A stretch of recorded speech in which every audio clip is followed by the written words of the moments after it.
इसे ऑस्ट्रेलिया गए हुए पूरे 2 दिन गुजर चुके थे। इस घर में अगर अब कोई ज़्यादा बात करता था तो वो सिर्फ और सिर्फ अरहम था, वरना इस घर के मकीन आजकल सिर्फ एक दूसरे को काम से ही मुखातिब किया करते थे। हंसना मुस्कुराना तो जैसे सब भूल ही चुके थे।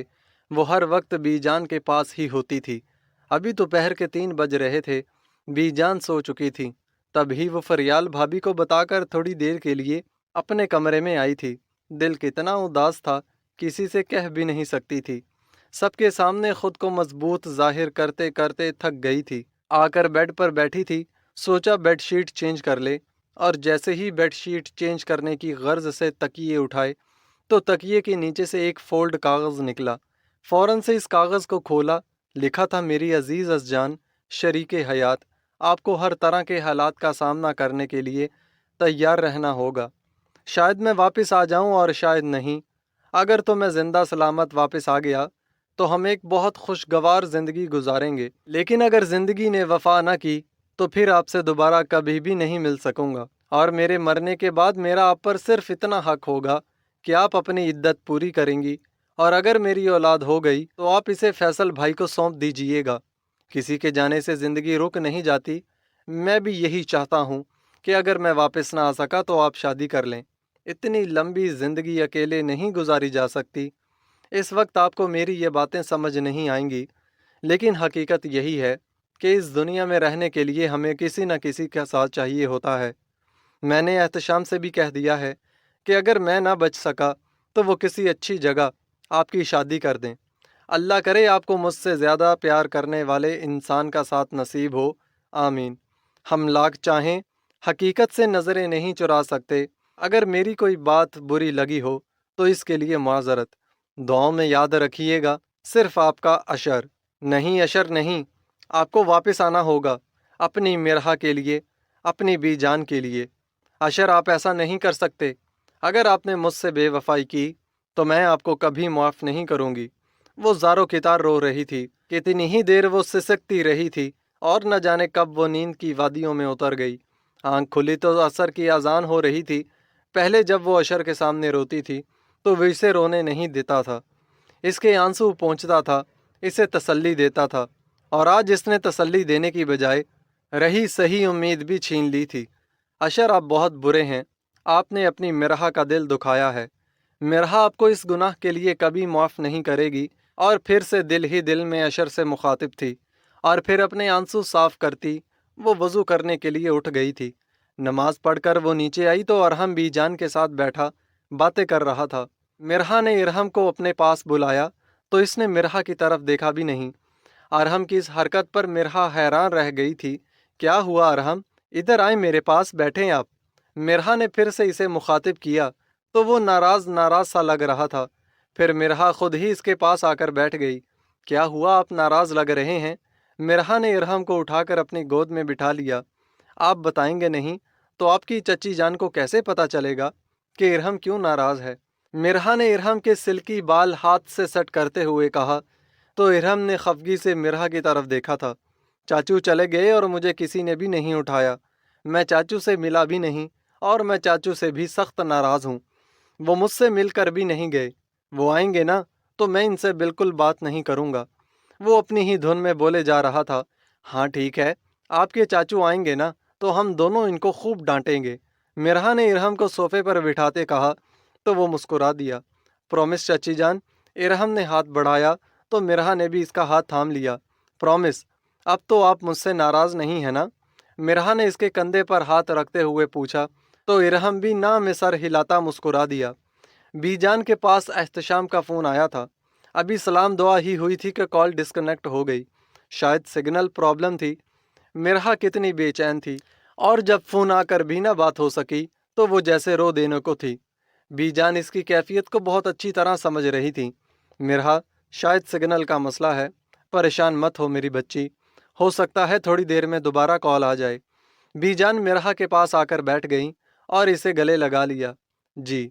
मिरहा बस इतना ही कह सकी। तभी मिरहा की अम्मी का फ़ोन आया तो उन्होंने बताया कि एहतशाम और अशर वहाँ खैरियत से पहुँच चुके हैं। अभी थोड़ी देर पहले ही एहतशाम की कॉल आई थी।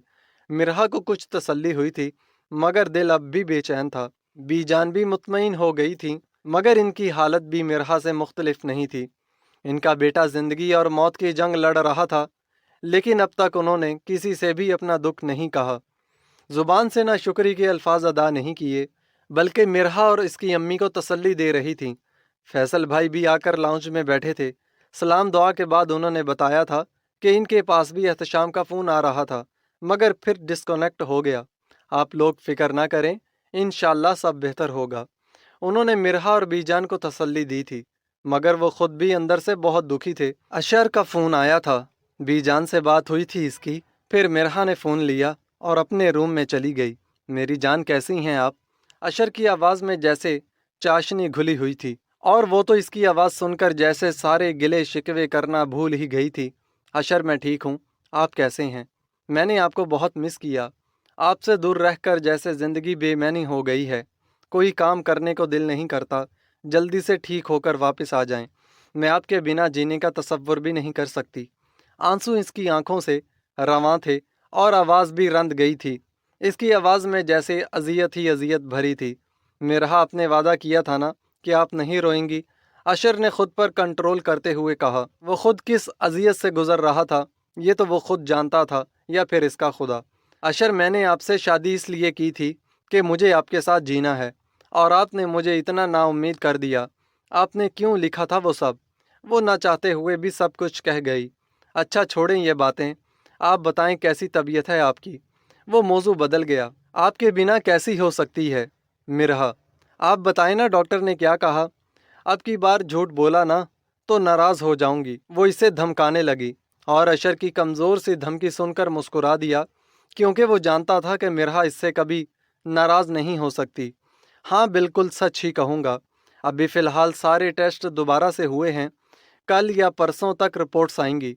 तब तक मेडिसिन्स लेता रहूँगा, और रिपोर्ट्स आने के बाद फिर वो फाइनली बताएंगे कि सर्जरी कब तक करनी है, हो भी सकती है या नहीं, और ये कि बचने के चांसेस हैं भी या नहीं। आखिरी जुमला अदा करते हुए वो खुद भी अंदर से काम गया था।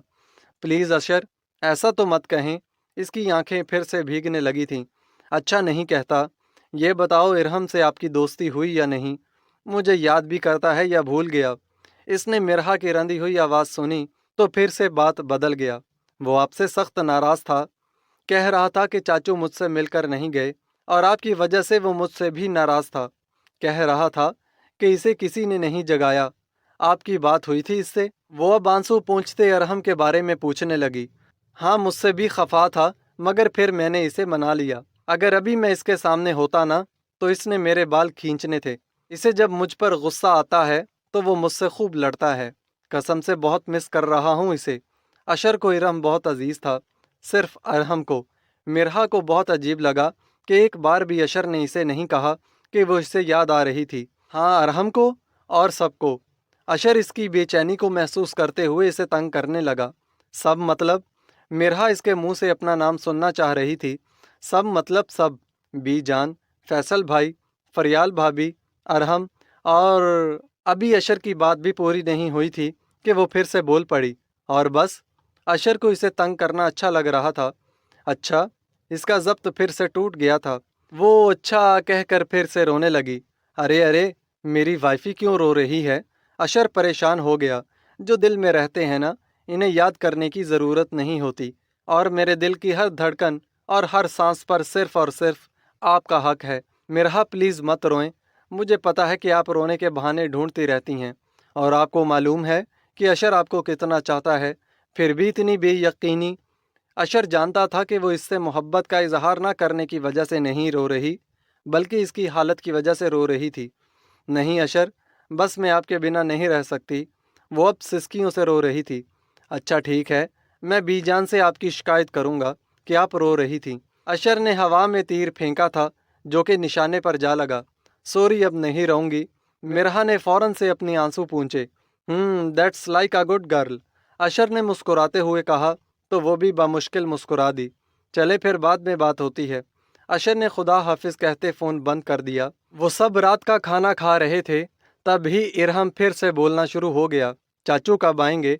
वो आंखें फैलाए मिरहा की तरफ सवालिया नज़रों से देखने लगा। जल्द आ जाएंगे इंशाल्लाह।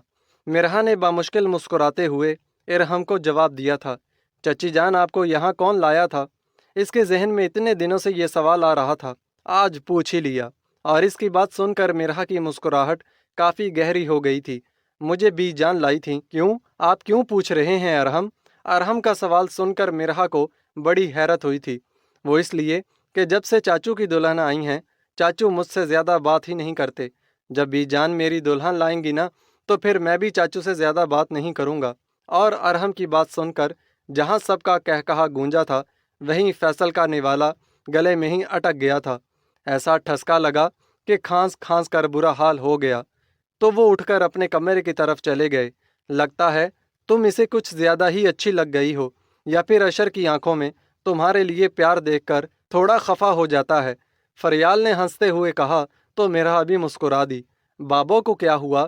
ارہم نے اپنے بابا کو اس طرح کھانستے ہوئے دیکھا تو معصومیت سے پوچھنے لگا، بیٹا ان کا نوالا گلے میں پھنس گیا تھا، اس لیے انہیں کھانسی شروع ہو گئی، تو وہ روم میں چلے گئے۔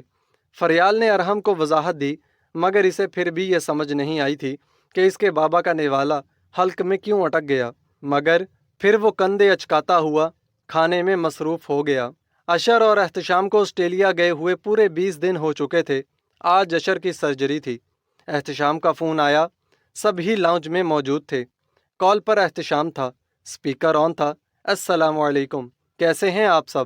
وعلیکم السلام، سب نے ہی ایک ساتھ سلام کا جواب دیا۔ آج ہم سب کے لیے ہی بہت مشکل دن ہے، مگر ہم سب کو بہت حوصلے اور ہمت سے کام لینا ہوگا۔ 2-3 گھنٹے میں اشر کو سرجری کے لیے لے جائیں گے۔ میں نے اس وقت آپ کو اس لیے فون کر لیا کہ ہو سکتا ہے کہ بعد میں سگنل کا مسئلہ نہ ہو جائے، تو آپ سب ہی سے دعاؤں کی درخواست ہے۔ اور فون کرنے کی سب سے بڑی وجہ یہ ہے کہ میں بی جان، مرحا اور فیصل بھائی سے پوچھنا چاہتا ہوں کہ کیا مجھے گارڈین کے طور پر دستخط کرنے کی اجازت ہے؟ احتشام خود بھی بہت پریشان تھا۔ کچھ سیکنڈز کے لیے وہاں خاموشی چھا گئی تھی۔ مرحا کا جھکا سر مزید جھک گیا تھا۔ بی جان گہری سانس لے کر رہ گئیں، کسی میں بھی ہمت نہیں تھی کہ کچھ کہہ سکے۔ تبھی فیصل بھائی اپنی جگہ سے اٹھ کر بی جان کے پاس آ کر بیٹھ گئے۔ ان کا ہاتھ تھام کر اجازت مانگی تو انہوں نے دکھی دل کے ساتھ ہاں میں سر ہلایا۔ پھر انہوں نے مرحا کی طرف دیکھا جو سر جھکائے بس آنسو بہا رہی تھی۔ پھر انہوں نے فریال بھابھی کو اشارہ کیا تو وہ اٹھ کر مرحا کے پاس آئیں۔ اس کا ہاتھ پکڑ کر پوچھا تو وہ فریال بھابھی کے گلے لگ گئی۔ کچھ نہ بولی۔ کچھ کہنے کی ہمت ہوتی تو کہتی نہ۔ حوصلے اور ہمت سے کام لو مرحا۔ فریال بھابھی اس کی کمر سہلا رہی تھیں۔ جی ٹھیک ہے، جو میرے رب کی مرضی۔ مرحا بس اتنا ہی کہہ پائی۔ وہ لوگ نہیں چاہتے تھے کہ ارہم کو فی الحال اشر کے بارے میں کچھ بھی پتہ چلے، لہٰذا ارہم کو اسکول بھیج دیا تھا۔ فریال بھابھی بیچاری پریشان ہو گئی تھیں کہ ان دونوں کو کیسے تسلی دیتی۔ فریال بھابھی نے مرحا اور بی جان دونوں کو تسلی دی۔ فیصل بھائی نے آج چھٹی کی تھی، اس لیے وہ گھر پر ہی موجود تھے۔ وہ بی جان کے ساتھ ہی بیٹھے رہے۔ بی جان تسبیح پڑھ رہی تھیں۔ مرحا بھی رو رو کر دعائیں مانگنے لگی۔ فیصل بھائی نے خود پر کیسے ضبط کیا تھا، یہ بس وہی جانتے تھے کہ اگر وہ ہمت ہار جاتے تو پھر بی جان اور مرحا کو کیسے تسلی دیتے۔ بس اسی لیے سب کے سامنے خود کو مضبوط ظاہر کر رہے تھے۔ دل ہی دل میں سب اشر کی صحت یابی کے لیے دعائیں مانگ رہے تھے۔ ارہم سکول سے آیا تو سب ہی لاؤنج میں بیٹھے تھے۔ سب کو عجیب نظروں سے دیکھا، پھر بھاگتا ہوا بی جان کے گلے لگا۔ بی جان، سب یہاں لاؤنج میں کیوں بیٹھے ہیں؟ ارہم نے بی جان سے حیرت سے آنکھیں پھیلاتے پوچھا تو بی جان نے اسے اپنی گود میں بٹھا لیا۔ ہم سب کھانا کھائیں گے نا، اسی لیے یہاں ہیں۔ بی جان نے ارہم کو بتاتے ہوئے اس کے گال پر کس کی تھی۔ اور بی جان، چاچو کب آئیں گے؟ میں انہیں بہت مس کر رہا ہوں۔ ان سے کہوں گا کہ میں ان سے بالکل بھی ناراض نہیں ہوں، وہ بس جلدی سے واپس آ جائیں۔ وہ اشر کی وجہ سے بہت اداس تھا اور مرحا اس کی بات سنتے ہی فوراً سے اٹھ کر اپنے کمرے میں چلی گئی۔ وہ آج کھل کر رونا چاہتی تھی اور رونے کے لیے اس کی نظر میں اپنے کمرے سے بہترین کوئی اور جگہ نہیں تھی۔ اسی لیے اپنے کمرے میں آ کر دروازہ بند کیا اور اتنا زیادہ روئی کہ اس کی سانس بند ہونے لگی تھی۔ تب ہی دروازے پر دستک ہوئی۔ مرحا نے اپنا چہرہ صاف کرتے ہوئے دروازہ کھولا تو سامنے فریال بھابھی تھی۔ کیا ہوا مرحا؟ فریال بھابھی نے اسے گلے لگایا تو وہ پھر سے رونے لگی۔ فریال بھابھی نے اس کا ہاتھ پکڑا اور اسے بیڈ پر بٹھا دیا۔ دیکھو مرحا، میں جانتی ہوں یہ سب کچھ برداشت کرنا آسان نہیں ہے، مگر پھر بھی اس طرح رونے سے کچھ نہیں ہوگا۔ اور اب تم نے بالکل بھی نہیں رونا، समझी, अगर तुम ही ऐसे बिहेव करोगी तो फिर बीजान का क्या होगा। जाओ फ्रेश होकर आओ, मैंने खाना लगा दिया है, हम सब मिलकर खाना खाएंगे। फरियाल भाभी ने इसे तसल्ली देते हुए कहा तो वो भी फ्रेश होने के लिए वॉशरूम की तरफ बढ़ गई। रात के 8 बज चुके थे और अब तक कोई खैर खबर नहीं आई थी। सभी चुप थे, मगर दिल ही दिल में अशर की ज़िंदगी की दुआएं मांग रहे थे। इरहम बहुत हैरान था कि आज से पहले इसने अपने घर में ऐसा माहौल कभी नहीं देखा था। बीजान, आज सबको क्या हुआ है, चच्ची क्यों रो रही हैं? इसने मिरहा की सुर्ख आंखों की तरफ इशारा करते हुए बीजान से पूछा। चची जान के सर में दर्द है ना, इसलिए रो रही हैं। बीजान अरहम को बहलाने लगी। और आप भी तो खुश नहीं लग रही बीजान, क्या हुआ है? और आपको पता है, रूम में बाबा भी दुआ करते हुए बहुत रो रहे थे और मामा भी परेशान लग रही थी।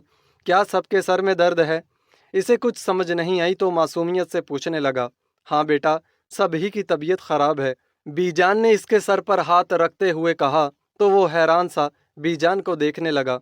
मिरहा की अम्मी को भी अभी तक किसी ने ये नहीं बताया था कि अशर की सर्जरी आज थी, क्योंकि वो तो पहले ही हार्ट पेशेंट थी और अशर के जाने के बाद इनकी तबीयत मज़ीद ख़राब रहने लगी थी। रात के तकरीबन 11 बजे एहतशाम ने फैसल भाई को फ़ोन किया। फैसल भाई ने जैसे ही एहतशाम का नंबर स्क्रीन पर जगमगाता देखा, वो फ़ौरन ही ये कहते हुए उठकर घर से बाहर चले गए कि एक्सक्यूज़ मी, मेरे दोस्त की कॉल आई है। वो बहुत रो रहा था, इससे कुछ बोला ही नहीं जा रहा था। क्या हुआ है एहतशाम, कुछ बोलोगे भी या बस ऐसे ही रोते रहोगे? अब तो फैसल भी रो देने को थे। आखिर अशर इनका भाई था और जो कुछ एहतशाम ने फैसल भाई से कहा था वो इन्हें भी रुला गया था।